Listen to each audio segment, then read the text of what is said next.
Guitar tone aficionados, it's Pete Thorn. Check it out, it's the Pulse pedal from DAWNER prints coming to you all the way from Croatia. They make nice pedals, these DAWNER prints, folks. I've tried a few of them. This one is no exception. It sounds just terrific. Great rotary speaker emulator, meant to capture the rotary tones of one Mr. David Gilmour. Now, he's famous for using a lot of different rotary speaker cabinets and sounds over the years. He started, of course, with the granddaddy of them all, the Leslie, in the late 60s. And then throughout his career, he also used Yamaha rotating speaker cabinets, as well as one that I don't know a lot about, and I've just learned a little bit more about it in researching this pedal, the Gibson Maestro Rover cabinet. This was a rotating speaker cabinet that looked like kind of a drum on a stand, and it had a 6-inch driver in it, and a 35-watt speaker that would rotate, and you could set it for slow and fast speeds and go between those. Really, really cool looking cabinet, actually. I'm quite intrigued about these Gibson Maestro Rover cabinets. And then in the mid-90s on the Division Bell tour, he had some custom-made cabinets that he called Doppelas, added those to his rig, and I guess those were made initially from the Gibson Maestros. He just beefed them up and added like more robust speakers, like 100-watt speakers, I think. So the Gibson Maestro cabs and the Doppela cabs, that's what the Pulse aims to capture the tone of, and it sounds just terrific to me. So I want to solo a bunch of those parts from the song at the beginning of the video outside the mix and show you how I did them, because I used the pedal in a whole bunch of different ways. I used it both in front of modeling stuff, so virtual amps. I used it in front of my real amp, my PT15, as well as used it post-distortion, and I used it in stereo and mono and all kinds of different ways, because I wanted you guys to see how it would sound in with a bunch of different setups. So I want to go through those one by one now. Just a little bit about the controls, and then we'll hit the sounds here. You get a mix control. It's variable between 100% dry and 100% wet. As you bring that mix control up, the pedal has a distinct sound to it besides just the rotary effect. It adds a bit of darkness to the sound and warmth and chewiness, and it's really cool. You also get a set of output level controls here that you can change with a mini screwdriver. As you turn up that mix control, if you use it quite high, like high mix setting, you might find that the tone of the pedal gets a little bit dark. You might perceive that as the level dropping, maybe, I don't know. But you can bump up the level, just know that, using these pots right here, and get a little bit more push out of the pedal if you want to, which is really cool. And it's not a bad thing that the tone changes when you bring up that mix control. The sound gets chewier, and it rounds off the edges a little bit. It just gets really cool sounding. Okay, you also get this inertia control here. What's this for? Well, you get 2 different speed settings that you can set, and then you can go between them using this fast and slow switch here. And the inertia control will allow you to change the ramp up and down speed. If you want to go straight from a slow rotary right to a fast rotary, you can do that by setting the inertia real low, or if you want a real long ramp time, you can crank it all the way up or anywhere in between. I found it sounded great between about 11 o'clock and 2 o'clock somewhere.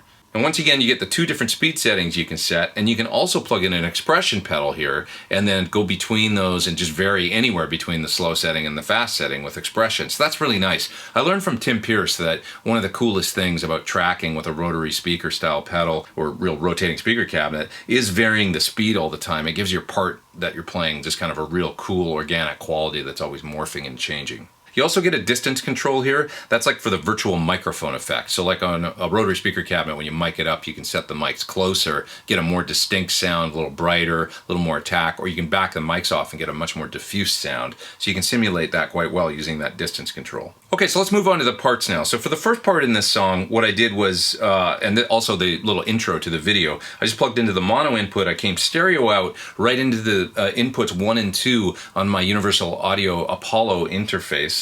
And I pulled up 2 guitar amp sims and set them kind of clean, basically, on channels 1 and 2 and panned them left and right, and that's what you heard for that part. Let's check that out again now.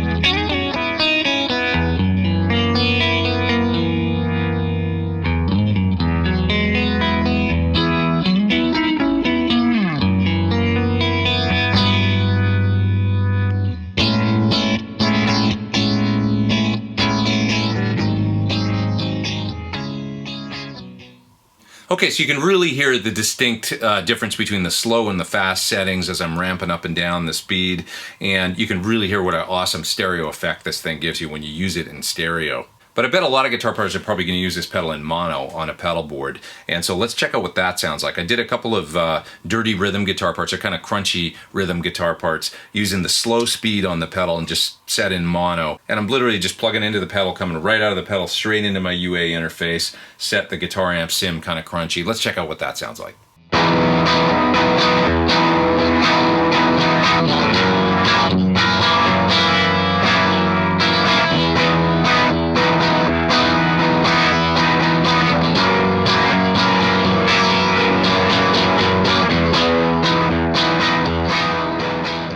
Now, I also did a melody part like that in mono with the pedal coming pre-distortion, but for that part I actually took the output of the pedal, plugged it into my PT15 amp down here, and it's just running out into a Marshall cab in the other room, and I mic'd it up.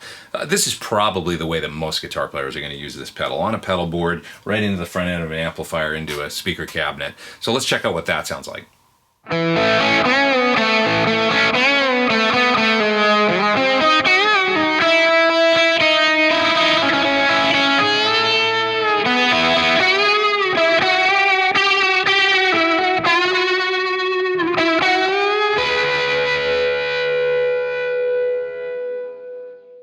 Okay, and you heard me kind of ramp the pedal up between slow and fast settings, doing that sound, and you can hear that it sounds really cool. Now, for the second lead guitar part in the song at the beginning of the video, I wanted to get a stereo effect going, and I wanted it to be a little bit more dramatic, the rotary effect. So what I did was I actually took the output out of my PT15 amp. It's got a direct output, a recording output, that's got speaker simulation. I ran that into the mono input of the pedal, split left and right out of the pedal, and went into my recording interface. And you're going to notice for this part, coming post-distortion and also in stereo, it's a more dramatic effect, and you really hear the rotary sound a little bit more than that last sound. So let's check this out.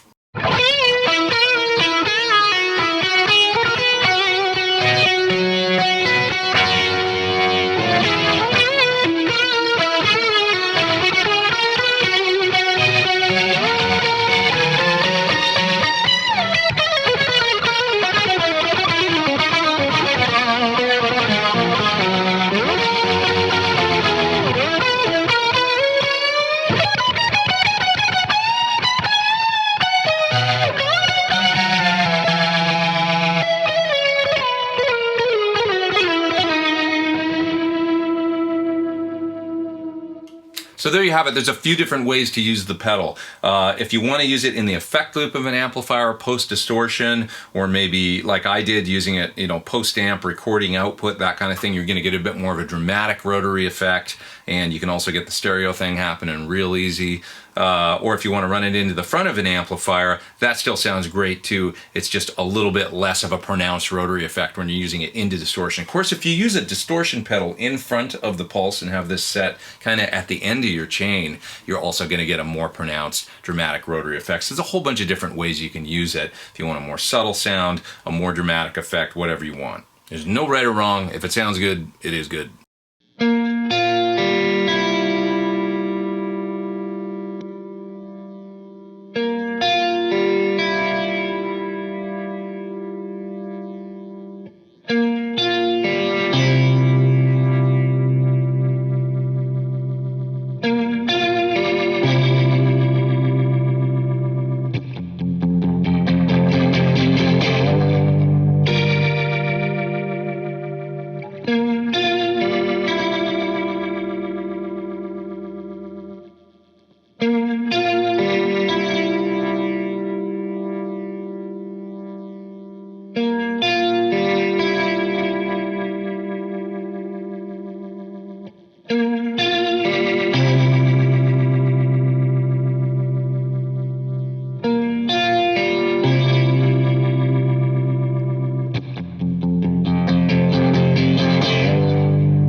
So thanks for watching my video on the Pulse pedal from Donner Prince Electronics. Just a terrific sounding rotary speaker emulator. I love a good Leslie effect. I love modulation. I love things that swirl around and psychedelic guitar tones. It's just a lot of fun. Click down in the video description below, the link down there. It'll take you to all the info you could ever want to know about the Pulse pedal, as well as all the other fun pedals from the Donner Prince folks. Please hit subscribe if you haven't, and hit the little bell beside the subscribe. You'll get an alert when I put out a new video. I'm Pete Thorn. Take care, you guys. Over and out.